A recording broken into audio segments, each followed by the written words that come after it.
সাহস রে বাবা মহিলার! বয়সটা যে 50 ছুঁই ছুঁই, সেদিকে কোনো ভ্রুক্ষেপই নেই। কি অ্যাক্টিভ সোশ্যাল মিডিয়ায়! ফেসবুক, ইনস্টাগ্রাম কিছুতেই বাদ নেই। সারা দিনে তার লাইক, কমেন্ট আর শেয়ারের ছড়াছড়ি। আবার টিকটকেও কখনো নায়িকা তো কখনো গায়িকা।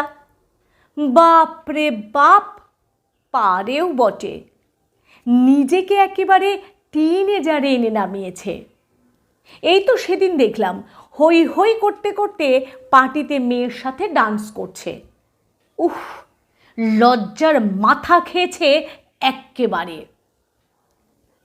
হ্যাঁ হ্যাঁ বলুন, যত খুশি বলুন। এইসব শুনে শুনে গা সওয়া হয়ে গেছে, বুঝলেন? কি হয়েছে? 50 হয়েছে তো। 50 হয়েছে বলে ঘরের কোণে একটা সুতির ছাপা পরে বসে থাকবো নাকি?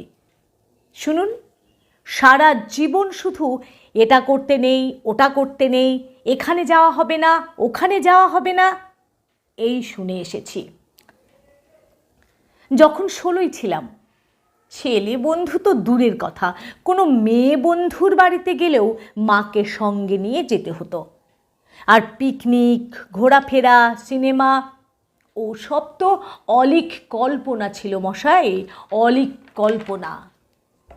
তারপর যখন 20 হলো, বেশ রাঙা টুকটুকে বউ সেজে শ্বশুর বাড়িতে এলাম। বাপরে বাপ, সেখানেও আবার এমন নজরদারি! কি বলি, কোনটা খাই না, কেন খাই না, হাতে কেন বড় বড় নখ রেখেছি, সকলের সামনে নাইটি পরতে আমার লজ্জা করে কিনা, মেয়ে মানুষ হয়ে এত হই হই কিসের, ইত্যাদি ইত্যাদি। আর বাইরে গেলে শ্বশুর শাশুড়ি যা ননদ, হাজারটা কৈফিয়ত। তারপর 25-এ যখন মা হলাম, ছেলেকে খাওয়াতে অসুবিধা হবে বলে নাইটি ছেড়ে সুতির ছাপা পরা ধরলাম। কোমরে আঁচল গুঁজে এমন দশভুজা হয়ে গেলাম যে কোথায় সিনেমা, কোথায় বেড়ানো, আর কোথায় যে আনন্দ, সব ভুলে গেলাম। না না, এটার জন্য আক্ষেপ করছি না, এটা তো আমার কর্তব্য। দেখতে দেখতে আরও 25টা বছর কেটে গেল। ছেলে আর মেয়ের পড়াশোনা, গান বাজনা আর ওদের সামাজিক প্রতিষ্ঠা নিয়ে ওদের সংসারও গড়ে দিয়েছি নিজের হাতে।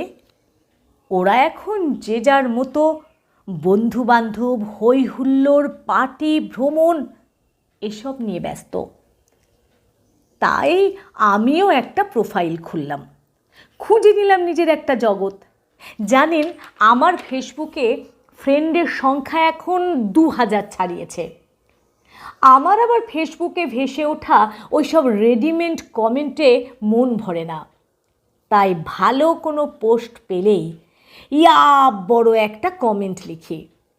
কত খুশি হয় ওরা, জানেন? আর আমার কবিতাগুলো যখন শেয়ারের পর শেয়ার হয়, তখন মনটা আনন্দে উথলে ওঠে। এই নিয়েই তো আমার দুপুরটা কাটিয়ে দিই রোজ। মেয়ে, জামাই, ছেলে, বৌমা ওরা যখন দুদিনের জন্য এসে আবার চলে যায়, তখন ওই খারাপ মনটা ভোলাতে খুব বেশি সময় লাগে না আমার।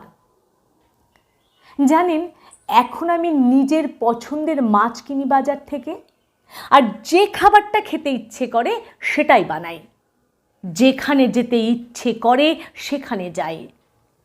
আর মাত্র কটা দিন পড়ে আছে, তাই না? নিজেকে কি করে ঠকাই বলুন তো? মর্নিং ওয়াক করি, কিটো ডায়েট করি, ঘন ঘন পার্লারে যাই, শরীর চর্চা থেকে মনের চর্চা সব সব করি এখন। এই তো আমার যুবতী হওয়ার বয়স। তাই যে যাই বলুক, চলুন মনের বয়স বাড়তে না দিয়ে এই 50-এই আবার না হয় যুবতী হয়ে যায়। নমস্কার।